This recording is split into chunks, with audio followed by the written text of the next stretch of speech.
Next gen நேயர்கள் அனைவருக்கும் இனிய நல்வாழ்த்துக்கள், இனிய புத்தாண்டு நல்வாழ்த்துக்கள். எல்லோரும் நன்றாக இருப்பீர்கள். 2025 முடிஞ்சிருச்சு. வெகு ஆவலோடு எதிர்பார்த்தேன். ஏன்னா 2025 பெரும்பாலானருக்கு அப்படிலாம் ஒன்றும் பெரிய அளவில் நல்லா இல்லை. 2025 நல்லா இல்லைங்க. 2026 எனக்கு ஏதாவது கை கொடுக்குமா?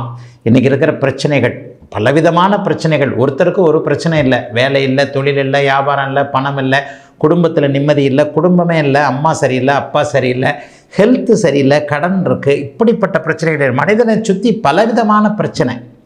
இந்த பிரச்சனையில் ஏதாவது ஒன்று 2020 அப்படி 26 அப்படியே கை கொடுத்து தூக்கி விடுமா, பிரச்சனைகளை தீர்க்குமா, கொஞ்சம் நல்ல விதமாக இருப்பேனா என்கின்ற ஆசை எல்லாருக்குமே உண்டுங்க. சரி, இந்த வருட பலன்கள் எப்படிங்க சொல்லப்படுகிறது? வருடாந்திர கிரகங்கள்னு சொல்லப்படக்கூடிய குரு பயிற்சி, சனி பயிற்சி, ராகு கேது பயிற்சி, இந்த 3 பயிற்சிகளை வச்சு தான் முக்கியமாக வருட பலன்களை சொல்கிறோம்.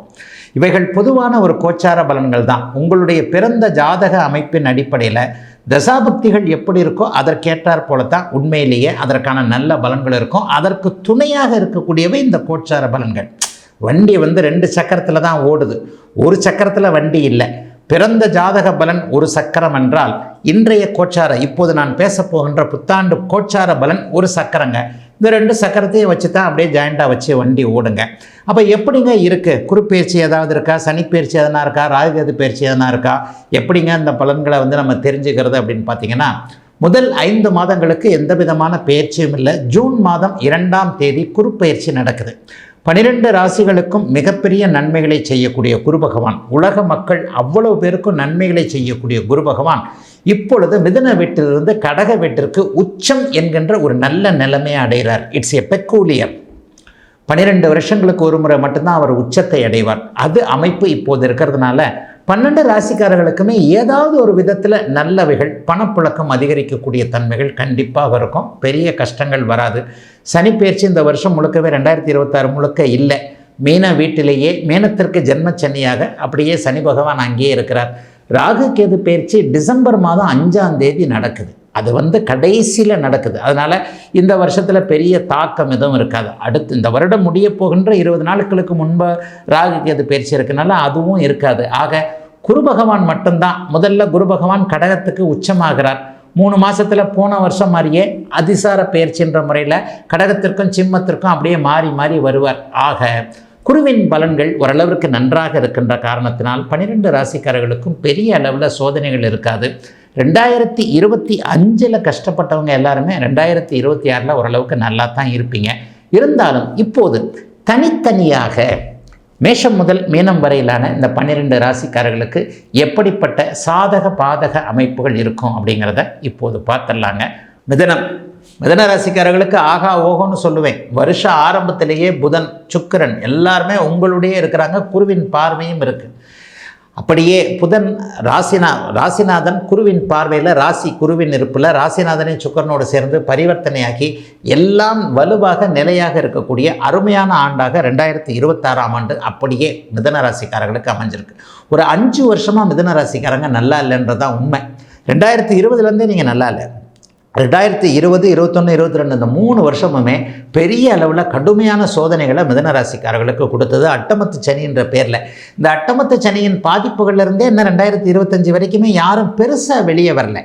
10 லட்ச ரூபா லாஸ் ஆச்சுன்னு சொன்னவங்களுக்கு ஒரு 2 லட்சம் 3 லட்சம் திரும்ப கிடச்சிருக்கு. மிச்சம் 7 லட்சத்துக்கு எங்கே போகிறது? வேலை போச்சு, அது போச்சு, இது போச்சு, வாழ்க்கை போச்சு, தொழில் போச்சு, அவரை நம்பினேன், இவரை நம்பினேன், அந்த நம்பிக்கை துரோகமாயிடுச்சு, இந்த நம்பிக்கை துரோகமாயிடுச்சு, லவ் பிரேக்கப் ஆகிப்போச்சு, பொம்பளை ஏமாத்திருச்சு, ஆம்பளை ஏமாத்திருச்சு, அதை இழந்துட்டேன், இதை இழந்துட்டேன்.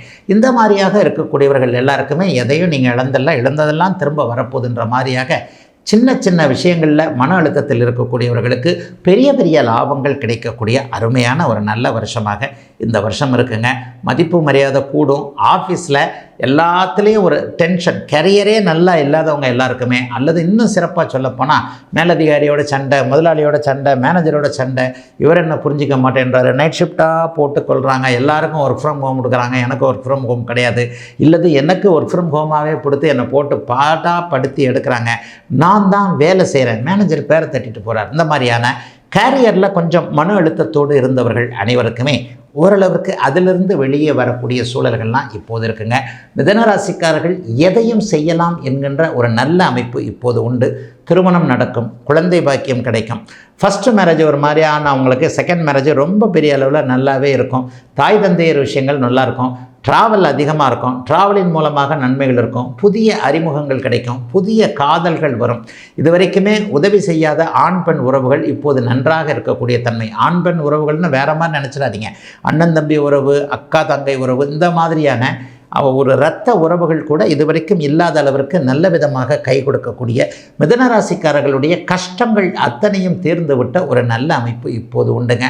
வெளிநாட்டில் வெளிமாநில பிறந்த இடத்துல இல்லாமல் வெளிநாடு வெளிமாநிலம்னு தூர இடங்களில் இருக்கக்கூடிய மிதுன ராசிக்காரர்களுக்கு அந்தந்த இடங்கள்லேயே நல்லவைகள் நடக்கக்கூடிய, சிலருக்கு வீடு வாகனம் சார்ந்த விஷயங்களில் வீடு வாங்குறது அல்லது வாகனம் வாங்குறது வயதுக்கு ஏற்ற மாதிரி நடக்கும். 18-20 வயசில் என்ன பண்ணுவீங்க? முன்னே வண்டி தான் வாங்கணும், அந்த வண்டி வாங்கணும், இந்த வண்டி வாங்கணும், 5 லட்ச ரூபா வண்டி, 3 லட்ச ரூபா வண்டி அப்பா வாங்கி கொடுக்கணும். நமக்கு இது இருக்காது, அப்பா அம்மா தானே வாங்கி கொடுக்கணும். அந்த மாதிரியான வண்டி வாகன யோகங்கள்லாம் கண்டிப்பாக இளைஞர்களுக்கு உண்டு. நிறைவான ஆண்டாக அமைந்திருக்கிறது மிதுனத்தினர் எல்லோருக்கும் இந்த ஆண்டு.